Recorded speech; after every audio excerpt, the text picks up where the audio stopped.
Hi, I'm Dr. Nishant, and today we will discuss about hypertension. Hypertension क्या होता है?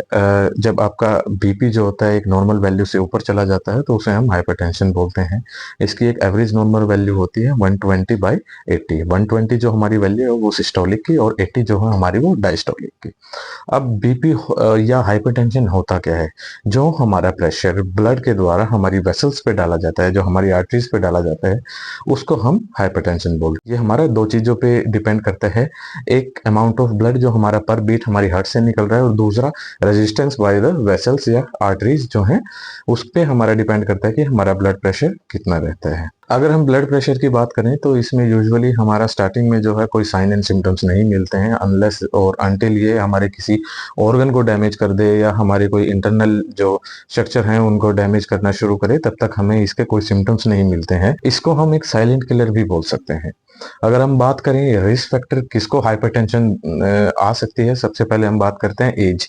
एक एज के बाद आपकी जो वेसल्स या जो आपकी आर्टरीज रहती हैं उसकी इलास्टिसिटी जो है वो कम हो जाती है, जिसकी वजह से आपको जो है हाइपरटेंशन अकर हो सकता है।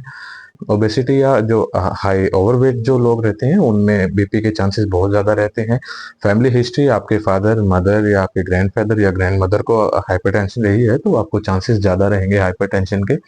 अगर आप अल्कोहल या स्मोकिंग का ज़्यादा इंटेक कर रहे हैं, आपकी डाइट में जो है फैट्स बहुत ज़्यादा हैं, या आप ज़्यादा नमक का इस्तेमाल करते हैं, आप सेडेंटरी लाइफस्टाइल है, आप फिजिकल एक्टिविटी नहीं कर रहे हैं, ये कुछ रिस्क फैक्टर रहते हैं जो आपको हाइपरटेंशन डेवलप कर सकते हैं।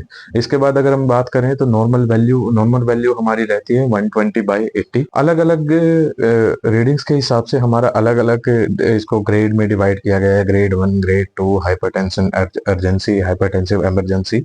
वो जो है वो डिपेंड करता है कि आपका बीपी की जो वैल्यू है वो किस हिसाब से आपकी आई है। अगर हम बात करें इसकी कुछ कॉम्प्लिकेशन की, सबसे पहला हम लेके चल सकते हैं, हमें स्ट्रोक डेवलप कर सकता है, हमें कार्डियक इश्यूज डेवलप कर सकता है, जैसे एमआई हो सकता है, हमारा एपिस्टेक्सिस हो सकता है, हमारी विजुअल इम्पेयरमेंट कर सकता है। दूसरा हमारा किडनी की जो फंक्शनिंग है उसको हैम्पर कर सकता है, हमें सीकेडी कोज कर सकता है। तो अगर आप जो है अपने अगर हाइपरटेंशन या अपनी बीपी को अगर कंट्रोल नहीं करके चलेंगे तो ये जो है वो कॉम्प्लिकेशन कोज कर सकता है। और अब हम बात करेंगे कि हम इसको कंट्रोल कैसे कर सकते हैं। सबसे पहला तो जो है हमें अपना वेट जो है वो कम करना है। दूसरा हमारा डाइट जो है उसमें हमें डैश डाइट यानी dietary approach to stop hypertension उसको इंक्लूड कर लेना है। दूसरा नमक हमें बहुत कम खाना है, डेयरी प्रोडक्ट बहुत कम खाने हैं, प्रोटीन और कार्बोहाइड्रेट और फैट जो है उसको एक प्रॉपर अमाउंट में हमें लेना है। स्मोकिंग अल्कोहल अगर वो करते हैं तो उसको आपको कम करना है। फिजिकल एक्टिविटी आपको शुरू करनी है, अपना वेट जो है वो आपको कम कर देना है। और अगर आपका बीपी बहुत ज़्यादा रहता है तो उसके लिए जो आपके डॉक्टर ने आपको प्रिस्क्राइब की है वो अपनी मेडिसिन आपको रेगुलर लेते रहना है।